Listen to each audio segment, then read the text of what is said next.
Deși îmi plac foarte mult videoclipurile cinematice, artistice, în care vă arăt detalii, stabilesc un anumit mood, vibe al respectivului clip, acest videoclip este mai mult orientat către detaliile organizatorice pentru a vă arăta cum am ajuns în Bangkok, cum a fost zborul la clasa economic cu Qatar Airways, care a fost experiența noastră de a scoate bani, de a ne cumpăra cartelă, prima noapte în Bangkok, cum a fost micul dejun, adaptarea la fusul orar diferit. Vorbim și despre opțiunea de viză pe care noi am ales-o și despre transport și aplicații utile de avut. Ca să îmbin utilul cu plăcutul, la finalul episodului vedeți și prezentarea Marelui Palat din Bangkok. Bine ați venit în Bangkok! Este 30 decembrie 2023, ne pregătim de ultima călătorie, de ultimul zbor cu avionul pe acest an. Vom merge pentru prima oară către Thailanda, către Asia de Sud-Est. Sunt foarte emoționată, dar încerc să mă prefac că e ceva casual. Am trecut de securitate. Plăcitul și de transport în chestii legale.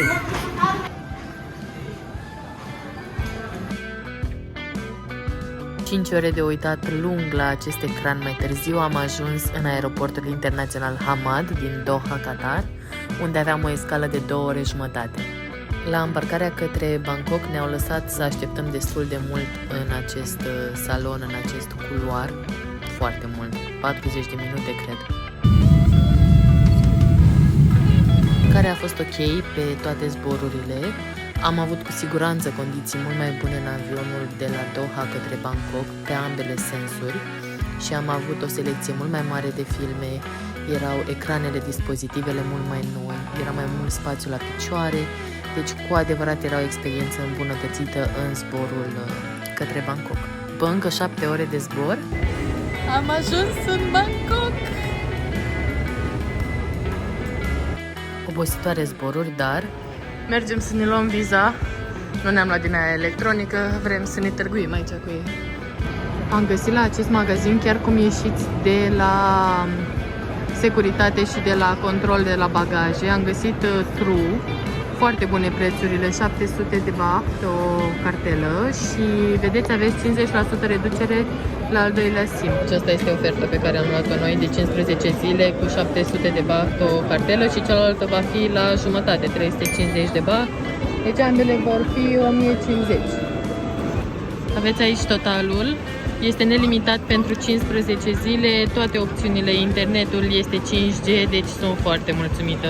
Ne-am luat viza, este 31 decembrie, ora 8. Am dat o comandă prin Bolt ca să ne vină taxiul să ne ducă la hotel. Un preț foarte bun, de doar 386 de baht, o să vă las aici prețul. Am scăpat foarte repede de formalitățile de la viză, am avut bani schimbați din România și vă recomand și vouă să vă schimbați banii din București, dacă se poate, sau de unde sunteți voi. Deci totul foarte ok, au fost foarte în regulă. Costile mici, visa on arrival, chiar recomand. Deci taxiurile vin doar la etajul 4, în caz că vă ajută această informație, pentru că ne-a stat destul de mult să ne învârtim pe unde să o luăm.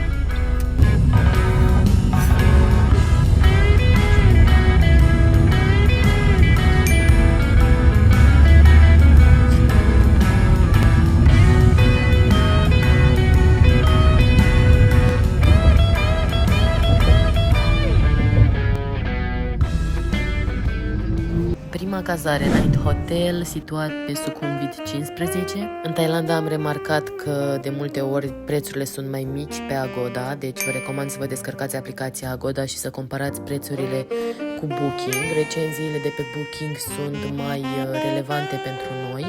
Vă las prețul pe ecran și toate linkurile, detaliile în descriere. Ce nu mi-a plăcut a fost faptul că s-a reținut un depozit de 1000 de baht, care nici până acum nu ne-a fost returnat, deși au trecut peste 2 săptămâni și va trebui să sun la Revolut. Condițiile au fost foarte bune, a fost curățenie, micul dejun a fost bun și am dormit foarte bine.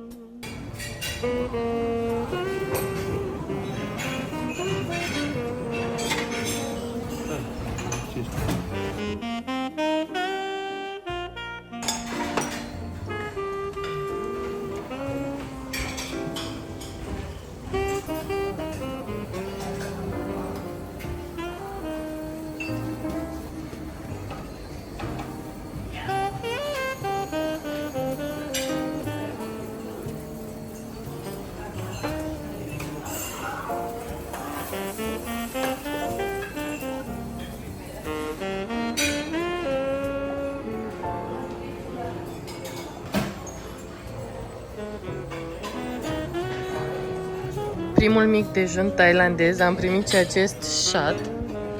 Tind să cred că este ceva sănătos, că am remarcat că totul la ei este sănătos și plin de vitamine. Continuăm cu o supă de pui cu alge și cu ceapă verde. Arată interesant. Omletă făcută acum proaspăt. Porumb, mănâncă foarte mult porumb. Orez, tăiței și mi-am luat și niște bacon. Să vedem cum e. Comandă de un bol și mergem la The Grand Palace, la Marele Palat din Bangkok. Vedem primul templu din Bangkok și din viața noastră, sincer că n-am mai văzut. Am fost la micul dejun. Aseară am mâncat niște scrumușe, niște picioare de pui. L-am scârbit complet pe Andrei, dar mie mi-au plăcut, deși au fost foarte iuți și am comandat să nu fie iute. Și da, revenim.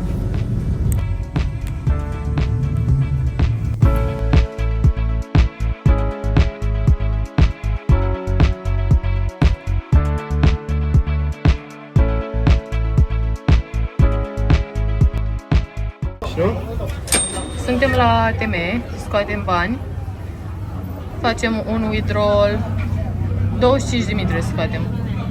Hai 25, nu?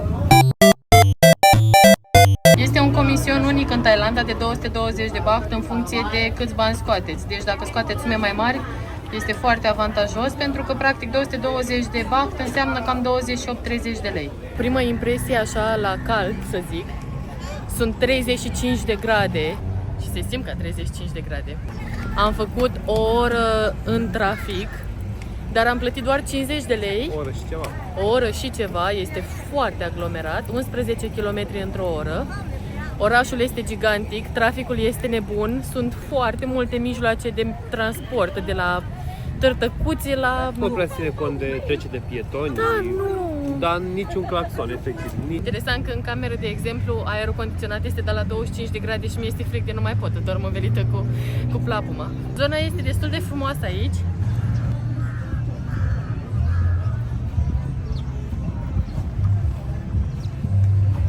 Prima zi din anul 2024.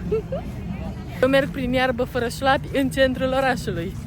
Să înceapă aventura. Am ajuns! Marele Palat!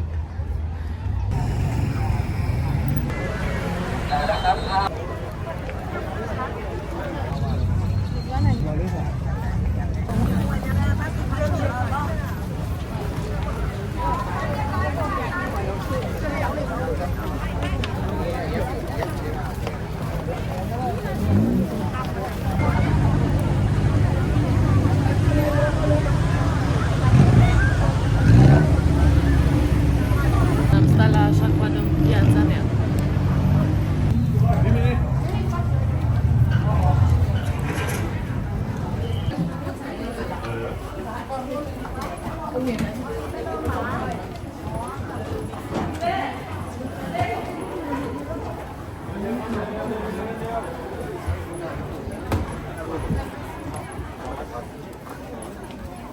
N-am văzut așa ceva. Statuile au verighetă. Sofa mit der Hosmappe da tragen.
Nici nu știu ce colț să filmez, că toate sunt impresionante.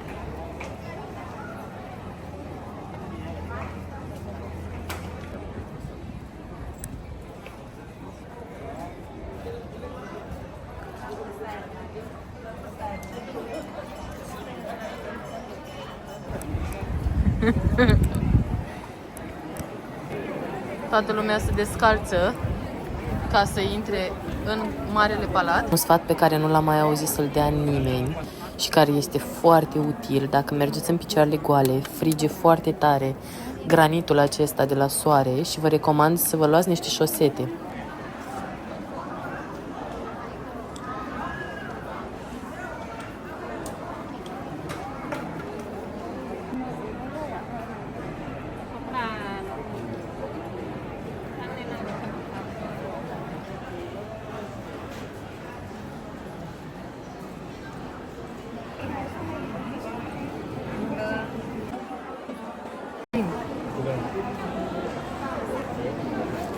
Chiar miroase naftalină puternică.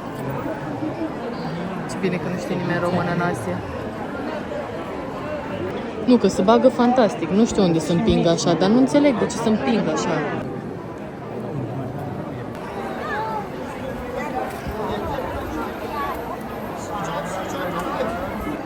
Có thể này được đó.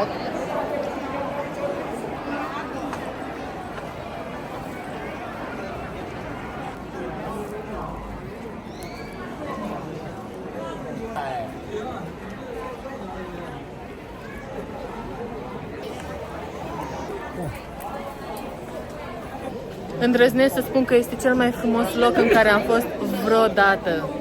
Extraordinar. Extraordinar. Aglomerația continuă. Merită să stați la orice coadă la Marele Palat. Să știți că merge repede coada, chiar dacă are câțiva kilometri.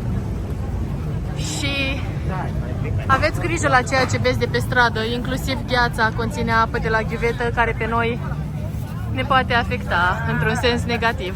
În episodul următor continuăm vizita la templele din Bangkok și de pe lângă Bangkok și vă invit să vă abonați la canalul meu dacă doriți să aflați mai multe despre călătoria noastră în Thailanda.